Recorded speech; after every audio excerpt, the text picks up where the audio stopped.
Now, the episode begins with the guards enter the mansion, which Sabo actually is one of them, in which he actually dished the guards, and he also take off his disguise, and he also taking recon photos of the entire mansion, which he actually going to rendezvous with others where he's done. And he almost got caught by one of the guards, but he actually took him out in 1 second, in which we actually knew that he actually need to be careful about being around with the guards if he doesn't want to get caught. Meanwhile, back outside, we see Shirahoshi being treated for her injuries by Manshari, and she actually healed her wounds, which Neptune is actually grateful for Manjagard, and he actually is grateful that the Queen actually gave him a second chance and a fresh start, and he also changed his attitude as well, which you say that he always gonna be by the princess side if she's ever in danger. And he also told her that Charlos is actually going to be taken away, and he's actually been taken by his guard, including his slave. And also, his father actually appeared, but he actually riding on Bartholomew Kuma as his slave, which Sabo is shocked to see Kuma is their slave. And Kuma, who actually a member of the Revolutionary Army and one of the seven warlords of the sea, and also ate the pawpaw fruit. So again, we had to go do another backflash story of how Luffy have actually encountered.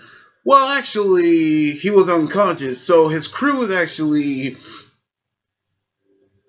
encountered Kuma, which they actually sacrificed himself by taking the attack by Kuma, in which Sora has actually sacrificed himself by taking the pain from Luffy, in which he actually does the scene.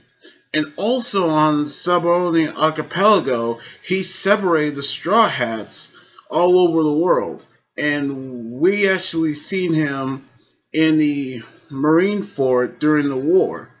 And also, after the 2 year time skip, he was the one who saved 3000 Sunny from any attackers. But I'm still actually curious of how the celestial dragons got a hold of Kuma and turning him into a slave. And what really gonna get everybody angry is that the way they actually treated him, as his father have actually hit him with a hammer, in which the elderly lady that the guards actually stopped her, she actually disappeared. But Sabo is beyond furious as he's about to attack them, but Kawasu and Mori actually stop him and take him underground. But the elderly lady turned out to be Bondi, with his powers to transform herself into an elderly lady, transform her back to normal. And she actually saw how Kuma was treated as she broke down in tears and said it was unforgivable. As we actually see Sabo and the others are actually talking about how they're going to save Kuma, but they actually won't let him attacking the celestial dragons without being caught. So they need to come up with a plan for the time is right. So we're actually going to see how they're going to save Kuma. So we're actually going to see that actually happens.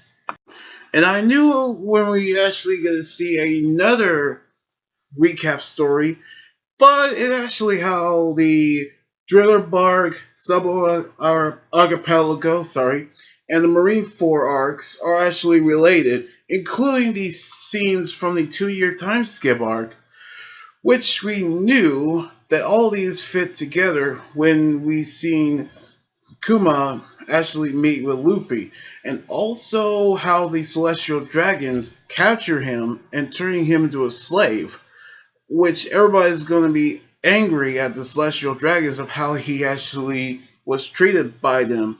So in the next episode next weekend, we're going to see the five Elder Stars are going to meet the King. So we're going to see that very soon next weekend. And also, I cannot wait for the Wano arc to begin in the anime. So yeah, I cannot wait for it to happen. So anyway, like this video, subscribe for more, and comment what you think about the anime episode. You guys can also follow me on Twitter, Instagram, Tumblr, and like my Facebook page. Until then, this is anime guy Johnny here saying sign out. Laters.